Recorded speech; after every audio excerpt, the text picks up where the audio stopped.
Ava Monroe stepped into the Cartier boutique on Rodeo Drive with nothing but a scuffed pair of sneakers and a purpose worth diamonds. The morning sun streamed through the glass storefront, gilding the marble floors in soft gold.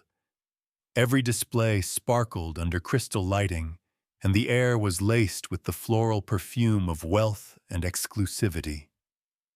Beverly Hills moved at its own pace, slow, deliberate, always watching.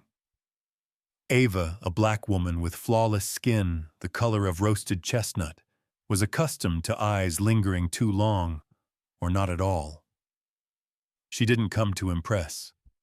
Dressed in a plain white tee, well-worn jeans, and a pair of beat-up Converse that had survived architectural site visits in 3 countries, she was there for one reason: to buy a bracelet. Not just any bracelet, a white diamond piece she had saved for dreamt of and reserved weeks ago. Today was her mother's 60th birthday, and that bracelet was more than jewelry. It was a vow made tangible, a tribute to every silent sacrifice Doris Monroe had endured, while Ava built a career that touched skylines. Ava's dark curls were pulled into a low, loose bun, a few wisps escaping to soften her sharp cheekbones. She moved through the boutique with quiet certainty, not flaunting a platinum card or demanding attention. She didn't need to. The power she carried wasn't in what she wore, but in the life she'd constructed, brick by brick, beam by beam, contract by contract. She was one of the most sought-after architects in the world, and yet here she was, just a woman in sneakers. A slim woman in her 30s approached wearing red lipstick, sharp as her expression. Her name tag read Tiffany. Her eyes flicked over Ava's appearance with a familiar calculation. "Can I help you with something?" she asked, the smile on her lips thin and professional. "Yes," Ava replied, her voice calm but clear. "I'd like to see the white diamond bracelet in the minimalist collection. I called ahead last week." Tiffany hesitated, her eyes dropping again to Ava's shoes, then her worn leather crossbody bag. "That piece is from our high-value line," she said slowly. "Typically reserved for established clientele." "I understand," Ava said with a slight nod. "I'm Ava Monroe." No flicker of recognition crossed Tiffany's face. Ava didn't press. Instead, she gestured politely toward the display. "I believe it's that one there." Tiffany unlocked the case with practiced precision and lifted the bracelet from its velvet cradle. It glittered under the light, its delicate design both restrained and commanding. Ava reached for it, her fingers' steady eyes softening at the thought of fastening it onto her mother's wrist. Then came the chime. The front door opened with a smooth sigh of air conditioning, and in walked a woman draped in designer silk and the practiced ease of the spotlight. Savannah Blake. White blonde, radiant with Hollywood polish, moved like she belonged to the room. Heels clicked against marble as she entered, flanked by a gentle breeze of camera flashes from outside. "I want that one," Savannah said, pointing directly at the bracelet still in Tiffany's hands. For a moment, Tiffany froze. Then, with a small smile, she turned toward Savannah and said, "Of course." Without hesitation, she turned back to Ava, and with a gentle tug, pulled the bracelet from her reach. Ava blinked once. Tiffany walked to Savannah and placed the bracelet in her hands like it was a crown. "It's perfect for you," she cooed. Savannah barely glanced at Ava, her smile effortless. "Thank you. I have the perfect gown for it." Behind her, a well-dressed couple near the earring display exchanged a glance. A champagne flute appeared in Tiffany's other hand, offered to Savannah, not Ava. Ava said nothing. Her posture stayed composed, though her breath slowed. The room seemed to shift, the air a little heavier, the lights a little colder. From behind the register, a second associate whispered just loud enough, "Watch the bag. They slip things in when you're not looking." A small chuckle followed. Ava heard it. She always did. She didn't flinch. She'd walked through construction sites where men assumed she was the secretary. She'd presented million-dollar blueprints in boardrooms where clients looked past her to her assistant. This was familiar. But familiarity didn't dull the sting. Ava turned back to the case where the bracelet had rested, its velvet outline now empty. She stood still, letting the silence stretch around her. She hadn't raised her voice, hadn't demanded to be seen. But she was by everyone now. The woman in sneakers. The black woman they assumed didn't belong. Outside, the sun burned a little brighter on Rodeo Drive. Inside, the bracelet sparkled on Savannah's wrist. Ava's fingers lingered over her purse just above her phone. Savannah raised the bracelet to her ear, laughing lightly. "It's going to look divine under gala lights." Ava's smile didn't change, but her eyes did. And then the door chimed again. Not with entrance, but with finality. She didn't say a word. The bracelet never touched Ava Monroe's hand, but it sparkled on Savannah Blake's wrist within minutes. The diamond caught the boutique's lighting perfectly, casting flecks of brilliance across the marble floor, like it had chosen its wearer. Savannah stood before the mirror wall near the register, admiring her reflection with the kind of ease that came from always being told she belonged. Her silk dress clung to her frame like a custom glove, and her blonde hair fell in effortless waves over one shoulder. Every move she made radiated ownership, as if the boutique itself had been waiting for her. Behind her, Tiffany, the sales associate with crimson lipstick and a sharp bun, hovered like a loyal attendant. "It's stunning on you," she said, her voice sweet as sugar and just as artificial. "You'll turn heads at the gala next week." Ava Monroe stood a few steps away, her hands calmly clasped, her body still, but every breath weighted. A black woman, unmistakably elegant in her simplicity, she wore no labels, no logo, just clean lines and clear intent. She didn't shift her posture. She didn't storm out. Her stillness wasn't submission, it was control. "I was here first," Ava said quietly. Her voice didn't rise above the ambient murmur of the boutique, but it sliced through it. "I'm purchasing it." Savannah's eyes barely flicked toward her. "Oh, I'm sure she was just looking," she said with a performative laugh, turning her smile to Tiffany. "Right," Tiffany responded with a laugh of her own, forced, quick, dismissive. "Of course," she said. "No worries at all." The two women continued admiring the bracelet. Behind the counter, another employee leaned toward a colleague and whispered, "Watch her." The words hung in the air like smoke. "That bag's the kind they slip things into." A ripple of soft laughter followed, smothered behind manicured hands and glances filled with pretense. Ava heard them. She always did. It wasn't the first time she'd been treated like a suspect for existing in a place her money could easily enter, but her skin seemed to violate some unspoken code. She shifted slightly, adjusting the strap of her crossbody purse. Her gaze drifted to Savannah, who now raised her champagne glass, offered eagerly by a young male associate with the same hand that wore Ava's bracelet. "This will be perfect with the Marquesa gown," Savannah mused. "Ivory satin, full back cut. It'll pop like fireworks on camera." Tiffany beamed. "Absolutely. You're a vision." They didn't look at Ava, didn't acknowledge her presence. It was as if she had vanished in plain sight. But she hadn't. She stood with her back straight, and her chin lifted just slightly higher than before.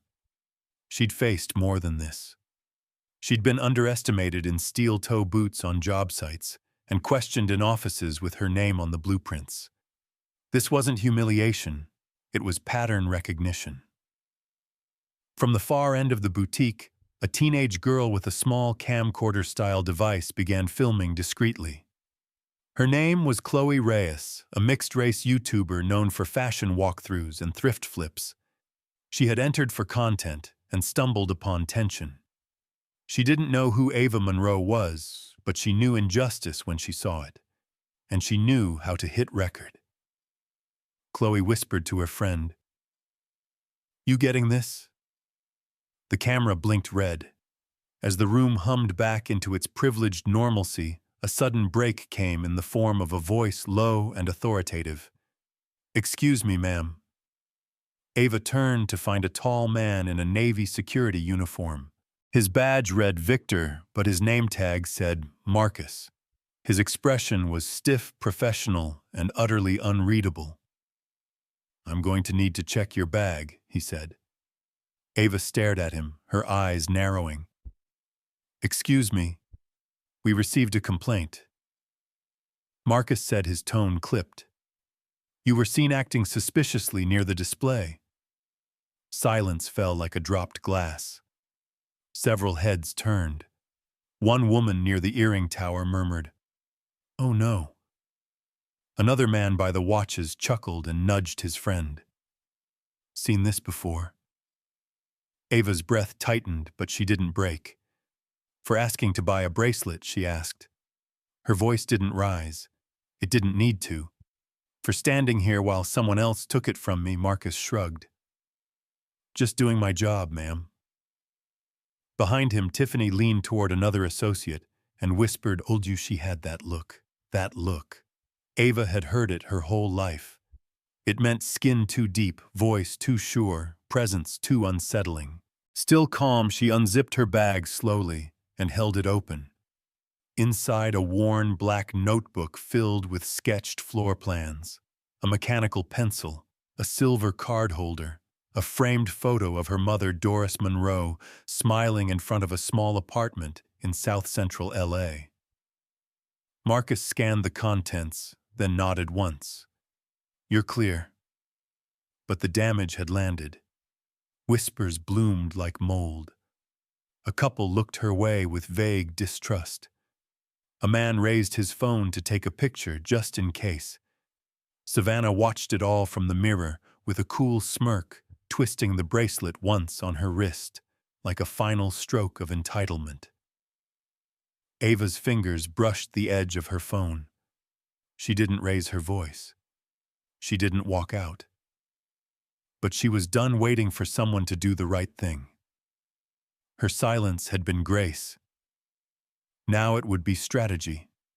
And just outside, the sun slid a little lower over Beverly Hills. ChatGPT deny. Humiliation in public is one thing, but doing it to the wrong woman, that's another. Ava Monroe stood near the floor-to-ceiling window of Cartier Beverly Hills, her reflection shadowed by the display lights. Behind her, the boutique hummed back to its routine, at least it tried to. The crystal chandeliers still shimmered. Vivaldi still whispered through hidden speakers, and Savannah Blake's voice still lilted through the space like she was the only person worth hearing.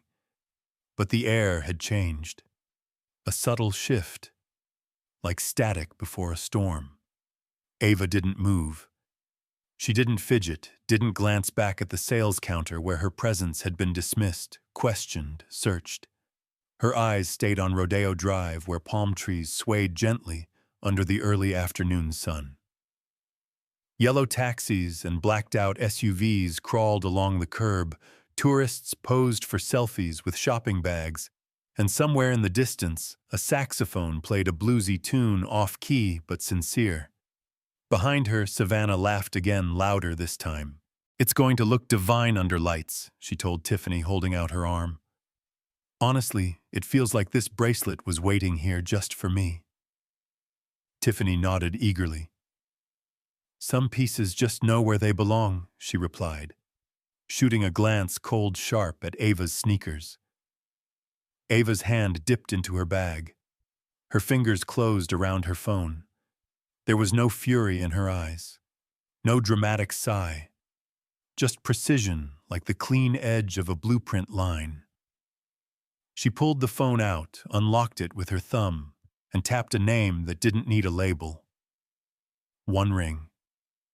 2. Then, yes, came a voice low, warm, and unmistakably sharp beneath its calm. They took the bracelet, Ava said. She didn't look away from the glass.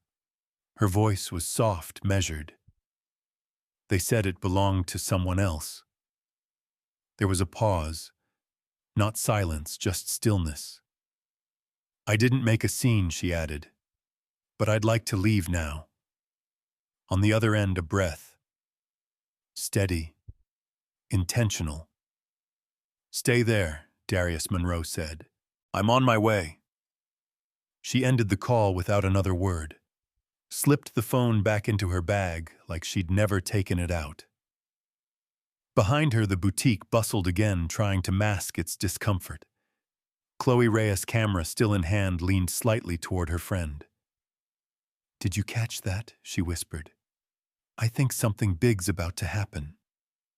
Savannah continued admiring herself in the mirror, now talking about the gala and the photographers and how iconic the bracelet would be under flashbulbs. Ava remained at the window. And then it started. First, it was the hush. The kind of pause that doesn't come from silence but from instinct. The valet outside stopped mid-step, his hand hovering in the air, keys dangling. Heads turned. A woman holding a Chanel clutch lowered her sunglasses. Then came the sound, a low, smooth hum. Refined, unmistakable. A black Rolls-Royce Phantom pulled into the curb.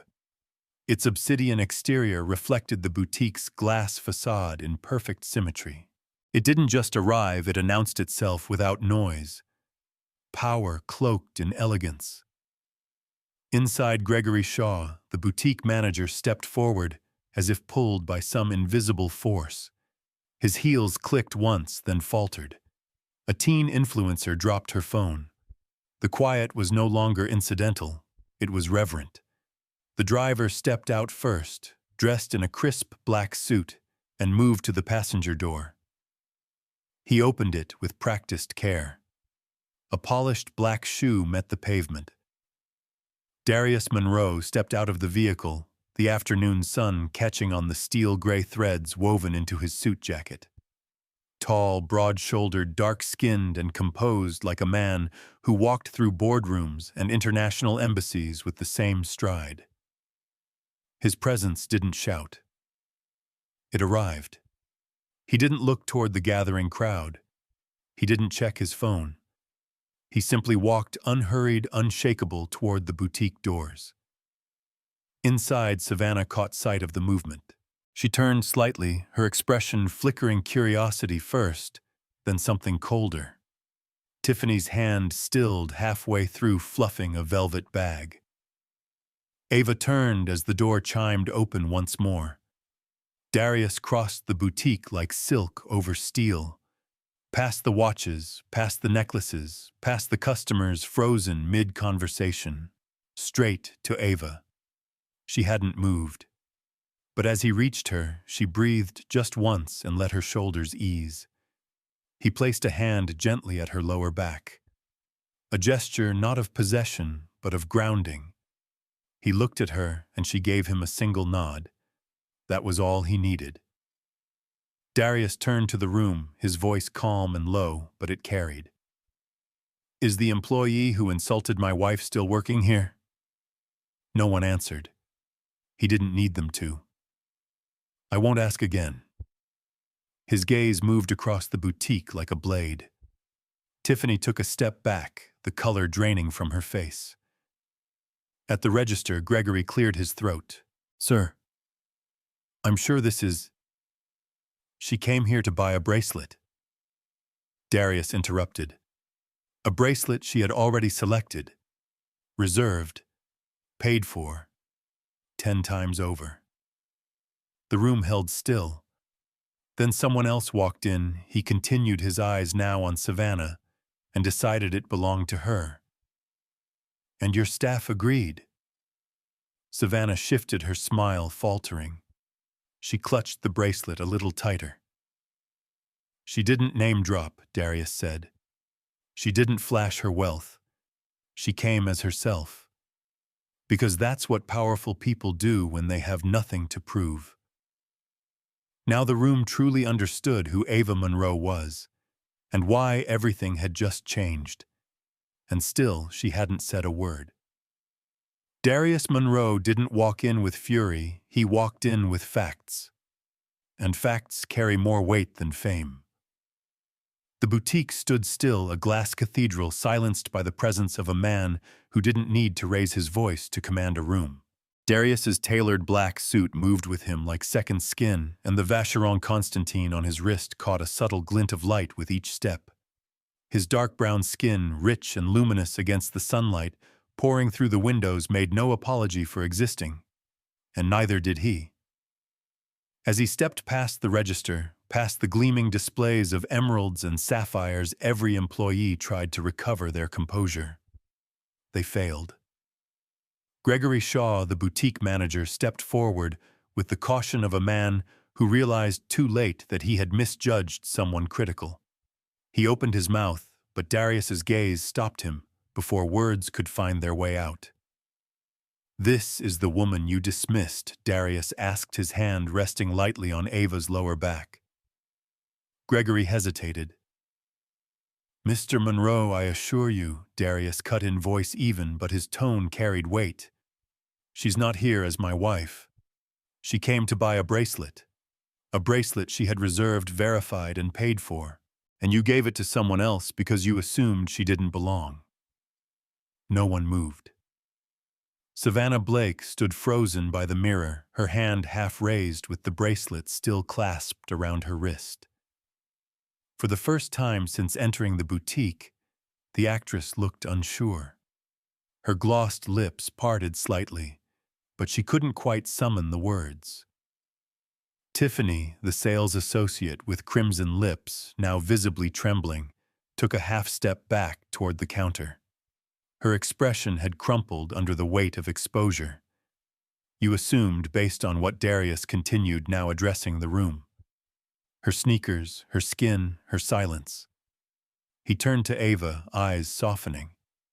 "You didn't need to say a word," he murmured, then turned back to the others with renewed focus. "Because here's what none of you bothered to ask. Who is Ava Monroe?"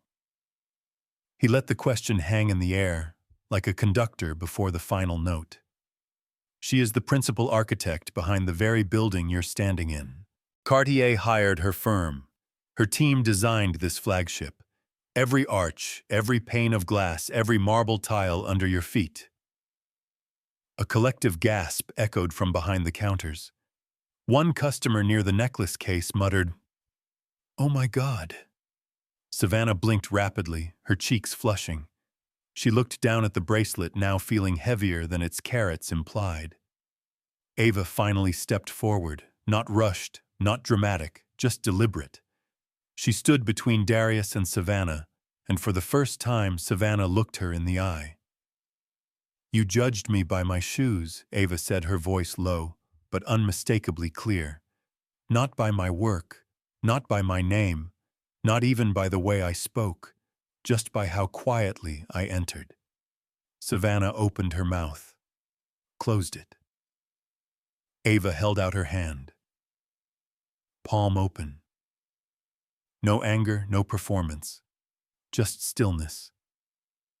Savannah hesitated. Then, with fingers that trembled more than she intended, she unclasped the bracelet and placed it in Ava's hand. "I didn't know," she mumbled. "I thought you were just—" Ava didn't let her finish. "You thought I was just what she asked." Savannah didn't answer. Gregory tried again. "Mrs. Monroe, this was a terrible misunderstanding. We had no idea." "That's the problem," Darius said, voice still even. "You think respect is something you give once you recognize power." He turned to Ava, giving her space. It was no longer his to hold. Ava looked around the boutique, at the stunned staff, at the teenage girl still filming quietly near the watch display, at the other customers now pretending not to stare. You called security, she said, her voice steady. You whispered that I might be stealing. You laughed about my bag. And all I wanted was to buy something for my mother. She held up the bracelet, its diamonds catching the light again, but this time they shimmered with a different weight. This was never about jewelry, she continued. This was about how easily you dismissed someone who didn't meet your expectations of wealth, of worth. Silence held. Then, like something cracking open, Savannah stepped back.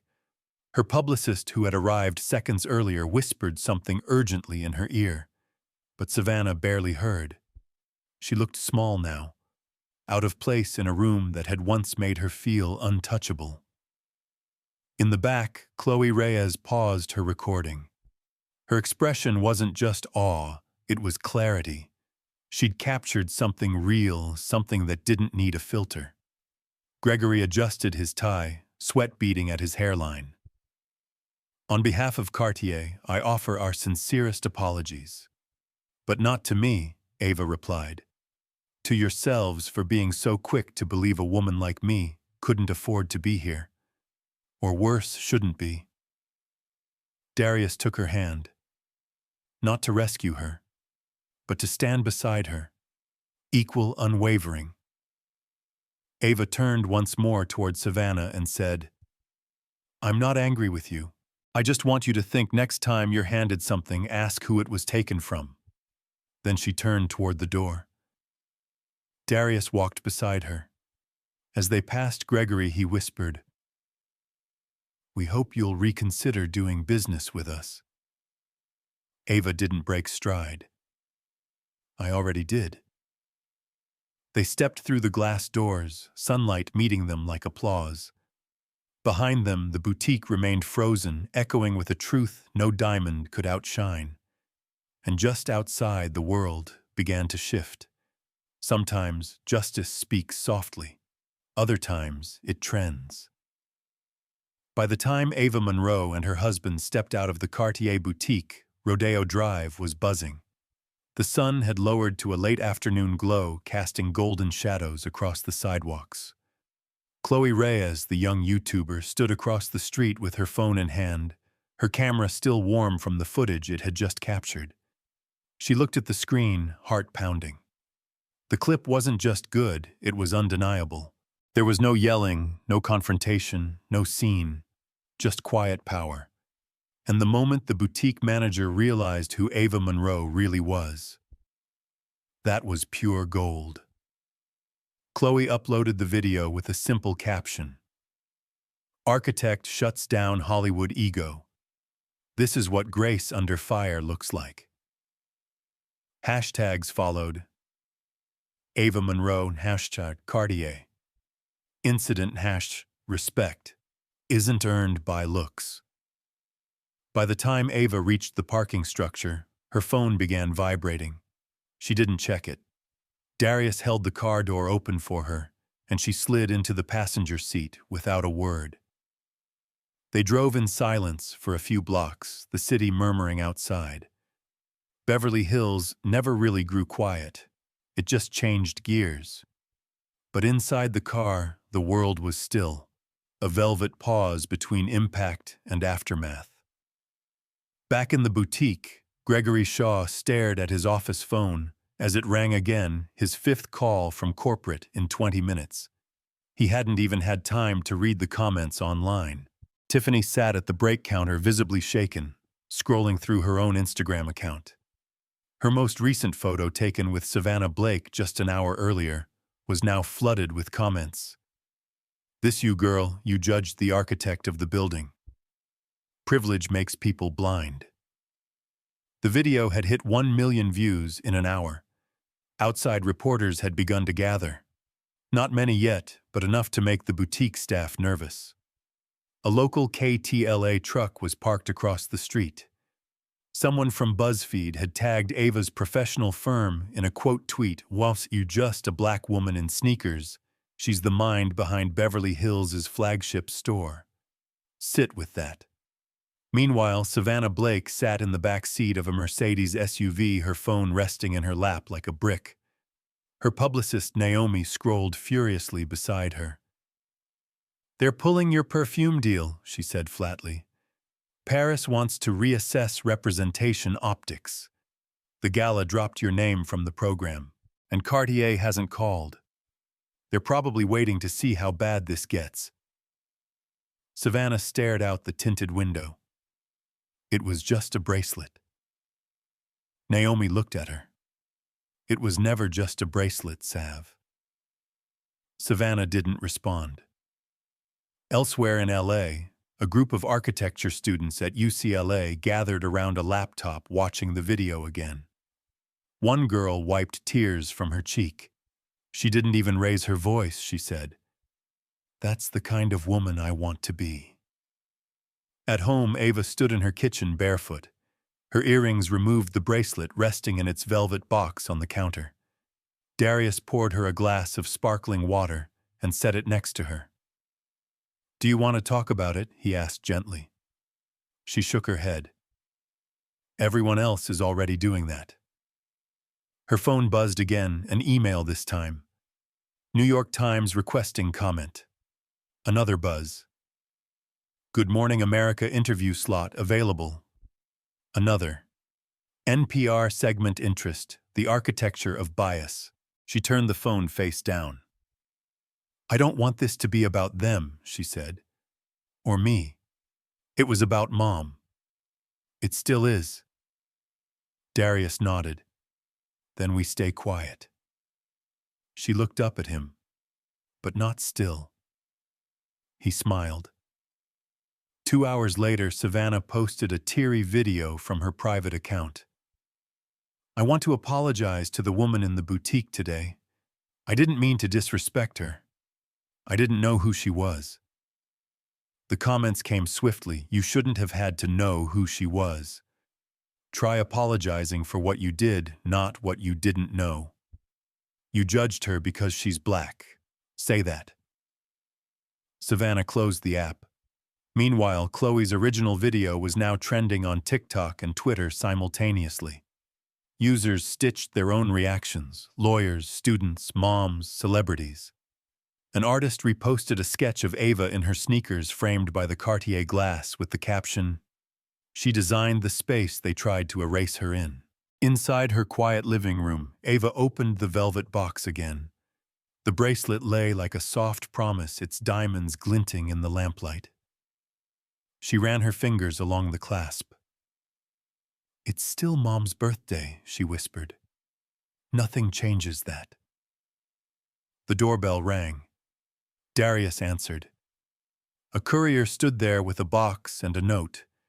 Inside, a formal letter from Cartier Corporate, an official apology signed by their North American director, and a certificate stating Ava Monroe had full lifetime access to custom Cartier designs at no charge. Ava folded the letter and placed it in a drawer. "I didn't need that," she said softly. "I know," Darius replied. "But now they know too." The two of them sat together on the couch, not speaking much, not needing to. Outside, the internet roared. But inside their home, there was only the quiet satisfaction of truth coming to light. And somewhere across town, Doris Monroe lit a candle on a simple birthday cake, still unaware that the gift her daughter had promised was coming with far more than gold.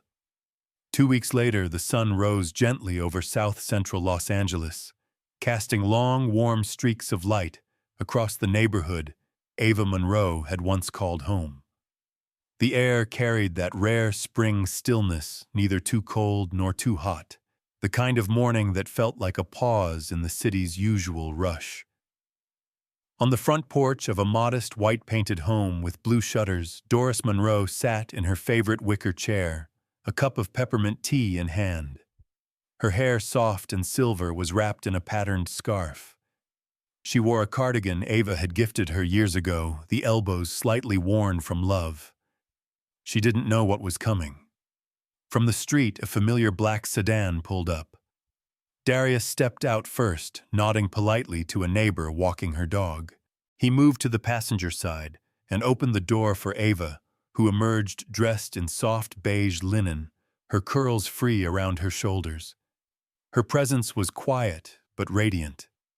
In her hand, a slim black box, unmistakably Cartier. Doris rose slowly. "You didn't have to bring anything fancy, baby," she said, her smile already bright with the joy of seeing her daughter. Ava laughed gently. "I know, Mom." "But I did." They embraced long and close. Darius stayed respectfully by the car, giving them their moment. When Ava finally stepped back, she held out the box. "I made a promise. For your 60th. Doris opened it slowly. Inside, the white diamond bracelet gleamed like morning frost, elegant, timeless. She gasped, her hand flying to her chest. "Ava, honey, this must have cost—" "It cost exactly what your love is worth," Ava said, tears threatening. "Which means I still owe you." Doris chuckled, though her eyes were glassy. "It's beautiful, but you know what's more beautiful? You standing here exactly as you are." Ava helped her fasten the bracelet around her wrist. It settled into place as if it had always belonged there. They sat together on the porch steps, the city humming quietly around them. Birds chirped. A car radio somewhere down the block played a Temptations song. Ava reached into her bag and pulled out a folder. "What's this now?" Doris asked, eyeing it suspiciously. "The beginning of something I've been thinking about for a while," Ava replied. "I'm starting a foundation, the Monroe Initiative.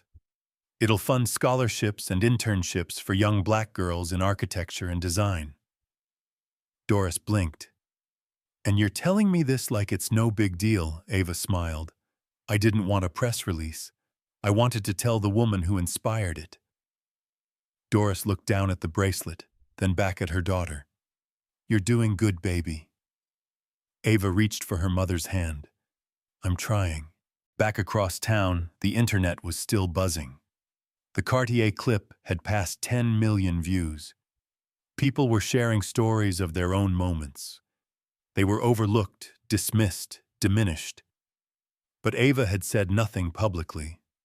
No interviews, no tweets, no op-eds. She didn't need to speak. The story spoke for her. At the boutique, Tiffany had quietly resigned. Gregory was reassigned to a location in the Midwest. Savannah Blake, after weeks of silence, announced she was stepping back from public life to reevaluate her values. But the damage was done. Not by cancel culture, but by clarity. Later that week, Chloe Reyes posted a follow-up video. She sat cross-legged in her apartment. No makeup, her tone raw. "I didn't film that to go viral. I filmed it because it mattered. Because people like Ava Monroe walk through places every day where others act like they don't belong." But she changed that. With poise, with truth, and with zero theatrics. That's power. The comments were flooded with support. Back on the porch, as the sun climbed higher, Ava stood to leave. Darius approached with a gentle smile, placing a kiss on her temple. "Ready?" he asked. "Always," she replied. Doris hugged them both at the gate. "Don't forget to call me when the foundation launches," she said. "And I want pictures. Not those fancy posed ones, real ones. The kind where girls are wearing dusty boots and drawing buildings on napkins." Ava laughed. "That's exactly the kind we'll have." As they pulled away, Ava glanced in the rearview mirror at the bracelet glinting on her mother's wrist, catching the morning sun. Not just a gift, but a story. Of bias, yes, but also of grace and reclamation. She didn't need the world to know her name. But now that it did, she intended to use it for something bigger. The city rolled by outside the window, coffee carts, murals, traffic lights, blinking amber, and Ava Monroe sat back in her seat, finally at peace. She hadn't just bought a bracelet. She'd taken back her place in a world that tried to overlook her and handed it to the next girl, who would one day build one even bigger. On a quiet morning in south-central Los Angeles, a mother fastened a diamond bracelet around her wrist, not for glamour, but as a symbol of a daughter's promise fulfilled. That simple image, sunlight catching on the stones, a hug exchanged on a front porch, lingers longer than any headline. Ava Monroe never shouted, never demanded attention, and yet she moved the world a little by refusing to let it look away. The woman who once walked into a boutique as a stranger walked out as a reminder that dignity doesn't wear labels and brilliance isn't always loud. What Ava showed us without raising her voice is that injustice doesn't need to be battled with fury. Sometimes it's dismantled with quiet truth, earned excellence, and a refusal to shrink. Prejudice, whether whispered or dressed in politeness, withers in the face of someone who knows exactly who they are. In a world too quick to judge by shoes or skin, Ava's story reminds us that the real luxury is compassion, and the most enduring power is self-respect. Like the solid beams in the buildings she designs, her integrity held everything upright, even when the world tried to shake her foundation. Perhaps you've seen something like this in your own life, a time when someone was overlooked until their strength proved undeniable. Maybe you were that person, or maybe you're raising them now. The lesson isn't only for boardrooms or boutiques, it's for every coffee shop, classroom, and family table where someone deserves to be seen. So tonight, when you see the lights of your home reflected in a window, remember Ava. And remember that behind every quiet woman who walks into a room unnoticed, there might be an architect of change. If this story stirred something in your heart, consider passing it on not as gossip, but as light. Someone out there is still being underestimated. Let's make sure the world doesn't miss her twice.